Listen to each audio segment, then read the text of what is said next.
welcome to this special one-off edition of the Dreamcast Junkyard Dream Pod. This is episode 7.5, if you will. The reason we're doing this is because the most amazing news at E3 2015 last night, was it yesterday for you, Caleb? I woke up, I slept for a while, so I overslept a bit. So I just woke up and all of a sudden the Facebook was just full of like, Shenmue 3, and I'm like, what's going on? Yeah, same. And in case you didn't know what we were talking about, folks, that is it basically. Yeah, Shenmue 3 and Yu Suzuki's announcement and Kickstarter page. The way I found out about it was last night I was watching the E3 coverage at the Sony event. I don't think the Sony event had started yet. But anyway, I tweeted, I'm going to bed. I hope when I wake up in the morning, Shenmue 3 has been announced, just joking. And then about 4 a.m, I just kind of stirred and I looked at my phone and my phone was blinking. So I picked it up and I'd look at it. And it was just tweet, Facebook, Shenmue, just like you, Caleb. And I was like, what is this? Is this some kind of joke or what? And then I Did you pinch yourself to see if you were still dreaming? I looked at Twitter and Facebook and I was like, Jesus, it's real. And then so I hurriedly went to like Kickstarter and by the light of my phone, input my card details to back it, my card number. So yeah, I mean, it was just like I couldn't believe what I was seeing. It's funny. The other day, slightly off topic, I had a dream that Bob Dylan had died, and I woke up and it was not Bob Dylan, but it was who else had died recently? Not Christopher Lee. Somebody else. No, it was Christopher Lee and somebody else, wasn't it? Another actor. Yeah, but anyway, it was like that. I wasn't sure if I dreamt it or not in the morning, so I went back on to Twitter again. I was like, yes, it's real. And then onto Kickstarter, and I again looked at the different things. I don't know, how did you find out about it, Gaz? Pretty much on social media. I mean, Facebook, obviously the Junkyard page has been going crazy over it, and Twitter's been going crazy, and that's pretty much it, yeah. Yeah. Like, wow. I will also add that when I found out about this, I did kind of get the laptop out and then really quickly write an article for the Junkyard and just put it up because I wasn't sure if anyone else would be doing it yet or not. But I just thought, right, I need to write something quickly. Just nicked a load of images off the official Kickstarter page and put it up. But yeah, it's so bizarre because how many years has Shenmue been pretty much a meme?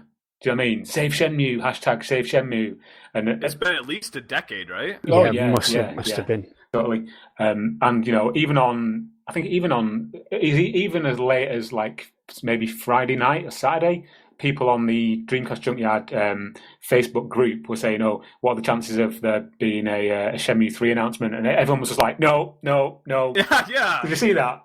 So that's totally. I was like, yeah, you. Yeah, right, and they'll announce the Dreamcast 2 as well. Exactly. Yeah. Exactly. It's that nobody in their wildest dreams could imagine that this was going to happen, and all of a sudden it has. And then you've got the Kickstarter page, and what happened next? In 9 hours, they reached their target of 2 million in 9 hours. Can we talk about the tone of the Kickstarter page real quick? Because it's really weird. Go for it. Yeah. Did anybody notice that like their Kickstarter page, like, it sounds like they didn't think this was going to happen. It's like, if we don't reach the goal, it's not going to happen, so it's up to you. And it was like, it's really negative. And it's like, I don't think they understood how this works now, Yeah. I mean, I'm just looking at the page now, and we've still got 31 days to go, and we're at $2.6 million.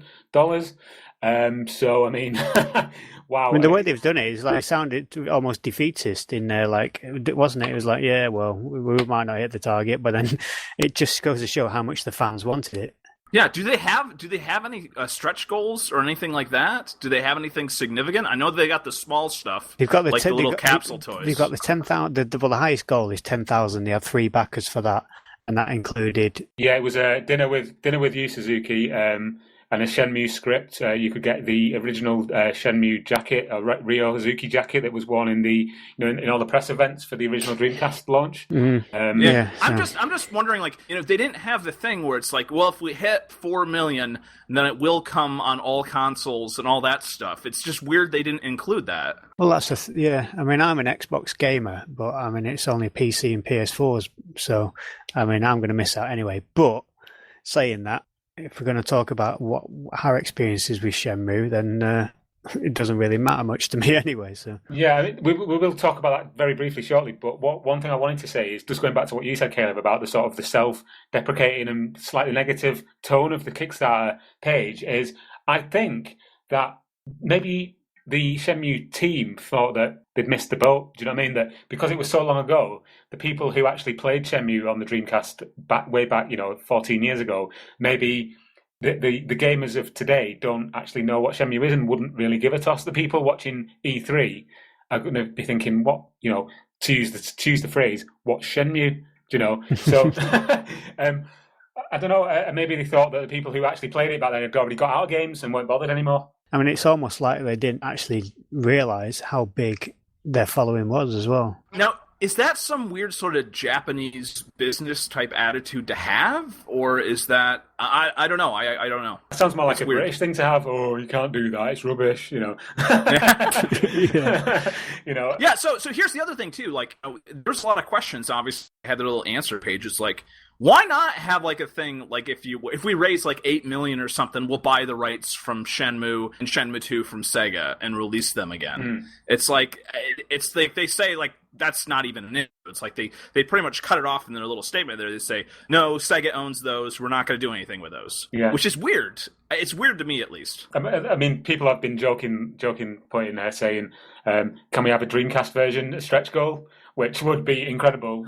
It's not going to happen. Can you imagine? No, I can just imagine that. Bloody hell, if it was released on the Dreamcast. My God. Well, can you imagine how they would develop it? You'd have the next-gen version being made by one team, and you'd have to have the Dreamcast version being made simultaneously by another team, but on much less capable hardware. It'd be interesting, but I don't think that's you got the Fallout game, and then you got the mobile game. Yeah. So you could have Shenmue 3, and then the Dreamcast, like, port, not a port, but like a different game just for the Dreamcast. That would be amazingly cool, but I mean, I've said it before, I doubt it, but, I could be proven wrong again, Even on Friday when I, or whenever it was, when I did the article about Yu Suzuki's tweet about the forklift, I put underneath the picture, we don't think this is anything more than a bit of a wind-up from, Mrs. Suzuki, but I've been proven wrong. Turns out.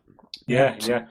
So just going back to Shenmue, the originals, the Dreamcast versions, what's you two, what's your history with the game? I owned both of them. I played the original game for half an hour, got bored, and we got sold them both, so... it just wasn't for me. Wasn't my kind of game. So obviously we all like different games and different trends, and that wasn't for me. Cool. What about you, Caleb? I loved them. It's just, for some reason, it's just like I've never like knuckled down and done like a long playthrough. I played the first one like a lot. Yeah. And I've collected all the versions. So like back in the day, Father K on the Dreamcast Junkyard, I'm still friends with him on Facebook. I mean, he did me a huge favor and sent me over the second one that only came out in the UK. Yeah. Mm-hmm. So like and then after that, I got like another copy of that, and then I got the versions on the Xbox version as well. So I have pretty much all of them except for like the Japanese stuff, like the US Shenmue and What's Shenmue and all that stuff. But I have all the UK and US releases of Shenmue. And it's just really amazing. This is going to motivate me to just sit down and have like a proper, like, real playthrough of this game. I'm totally the same as you, Caleb. I mean, I've got both Shenmue 1 and 2. I came to Shenmue quite late. I didn't have it contemporary when it was, first out. I think I first played it in maybe 2005. But I mean, initially I thought, this is a bit rubbish, I'm not a fan. But then I sat down and played through it, and I got addicted to it. And if you go back in the history of the Junkyard, you'll see how my opinion of the game changed. At first I thought it was rubbish, and then slowly but surely my opinion improves, and until I'm saying this game is amazing. And then I got to Shenmue 2, and I kind of set off on the same path. I was really into it, and then I reached one point about halfway through the game where I had to get a job in a warehouse, and I just kind of stopped at that point. And I keep looking at the save on my VMU, thinking I need to go back to that. But now I've got the sort of impetus to go and do that and get through that and carry on with the rest of the game, because I can remember it like it was yesterday when I played it last. But obviously it's quite a while ago now. But this, yes. Yeah. And I have the HDMI setup as well, which Adam Korlick set up, and he originally showed how to do the HDMI with the VGA box for Shenmue, and it looks amazing. So I will definitely have to record it and just do like a real like let's play of it one of these days. Yeah. Speaking of Adam Kerhulik, his Shenmue 3 video has reached something like 16,000 views in like less than a day. So that's good news for him. And one other thing that I wanted to mention as well is I'm really impressed that there's so many of the original Shenmue team involved with this. You've got the guy who did all the architecture for the original games. You know, you've got I'm pretty sure, is it the same like sound designers are going to be involved? So it's going to have a similar soundtrack, and even the same voice actor who voiced Ryu in the original games is back involved again. That's brilliant. What do you guys think of Ryu's slight sort of redesign, his like facial features and things? Well, I mean, if we're going on to PC and next gen consoles, he's going to need a few more pixels, isn't he? Let's be honest. to run with the times. Yeah, I think bit of a makeover. Yeah, bit of a makeover. Dreamcast model, it'd look a bit out of place with a really high res background, wouldn't it? Also, I'm hoping that they bring in analog control, because going back to Shenmue on the Dreamcast and playing it with the D-pad is just like sticking a pin in your eye. You know what I mean? It's horrible. So yeah, I hope they will obviously add some new controls in there as well. So that should be cool. Yeah. What do you think of the overall sort of visuals? I know it's a work in progress, the trailer that they released, but what do you think of the graphical quality? I think it's going to look completely different when it's released. Yeah. So I think it's nice. It shows that they're getting the feel of Shenmue again. But it's like I think it's going to look completely different. Yeah, well, it has to be, doesn't it? At the end of the day, I mean, we're talking the original release on a console that's 15 years old. So, yeah. No. I mean, like the footage and the images that they showed, like everything's really rough, and you can tell that like they're just getting the basic concept across, and it's going to look completely different than everything that they have on the website. Yeah, it's just a teaser, and again, this kind of goes back to my original point. It's like the Kickstarter is not the greatest, because like they don't have like digital renders of anything, including like the promotional stuff. Like it's all just pictures. Like most people, when they know the project's going to succeed and they're going to be doing miniatures, it's easy to have like a digital render of the miniature, and like they don't even have that.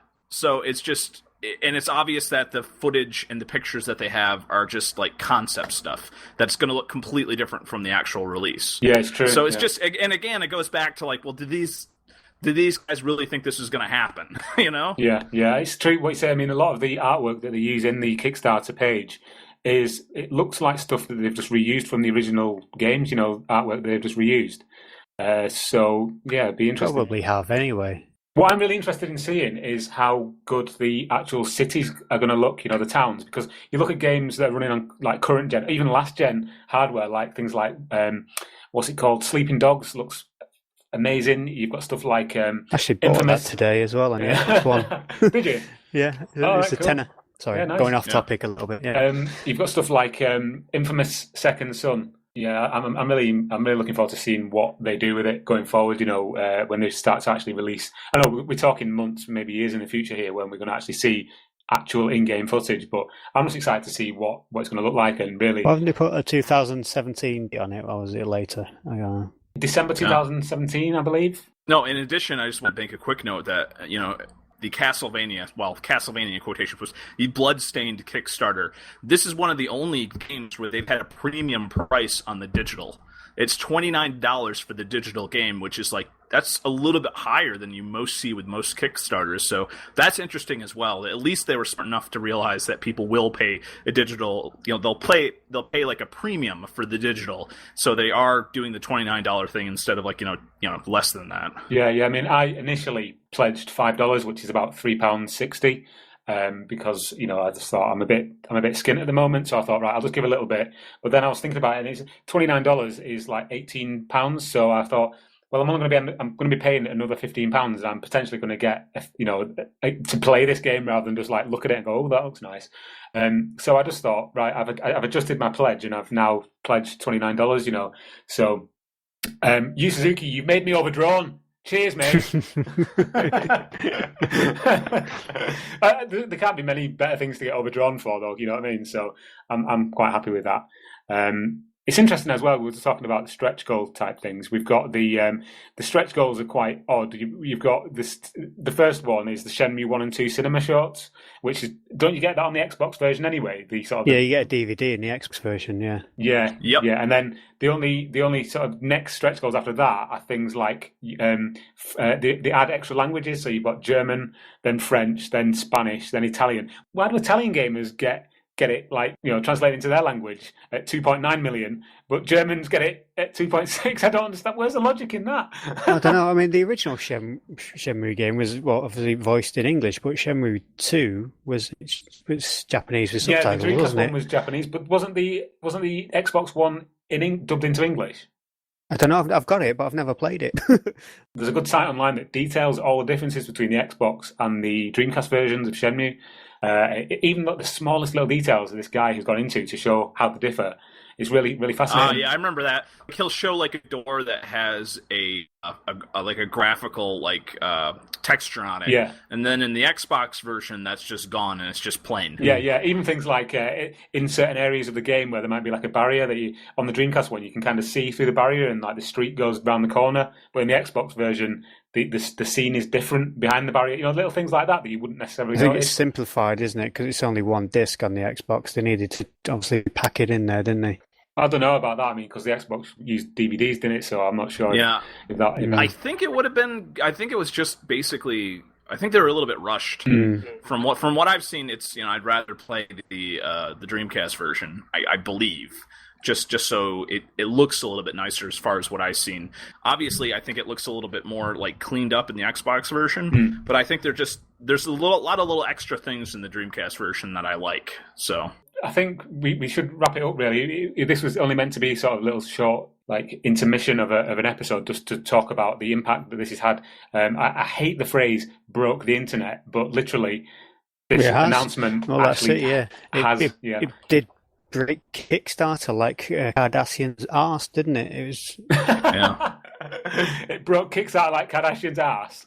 Yeah. Kickstarter, I think, said at one point, well, that will never happen again. We've set it up so there's no way a project will break our site again. And obviously that's not true. Lo and behold, Shenmue did it. It's just amazing that this has happened. It's one of them things. It's the equivalent of like waking up and realizing that Sega have announced the Dreamcast 2. It's on that level really. It's just fantastic. It's brilliant. All right, so what odds? Real quick before we end, what odds do we have that somebody's actually going to pay the $10,000 for the jacket? Somebody's already done it. They've all gone. I'm glad I didn't make the bet. They hit the target in 9 hours, and every single you can still obviously back it at the lower end, but you're not going to get. All you'll get is a copy of the game, won't you? That's it. Yeah. So whoever got that jacket, I hope it keeps them warm. It's probably the most expensive jacket they'll ever buy, but it's also probably the coolest. So at least they can take solace in that. It's interesting. Again, I really wish, I do a little bit of miniature stuff, and I really wish they'd have the digital render for the capsule toys. Because that's one thing that you can get. You can get the game and the capsule toys. No digital renders. It's really weird. Thanks for listening. My name's Tom. That's Caleb. Yeah. I'm Gaz. And that's Gaz. And we'll be back on the regular Dreamcast Junkyard Dream Pod some point in the near future. So thanks very much for listening. If they do announce a Dreamcast 2, in the meantime, we'll be on it like a tramp on chips. That's the one. Cheers. Bye. See you later, folks. Later.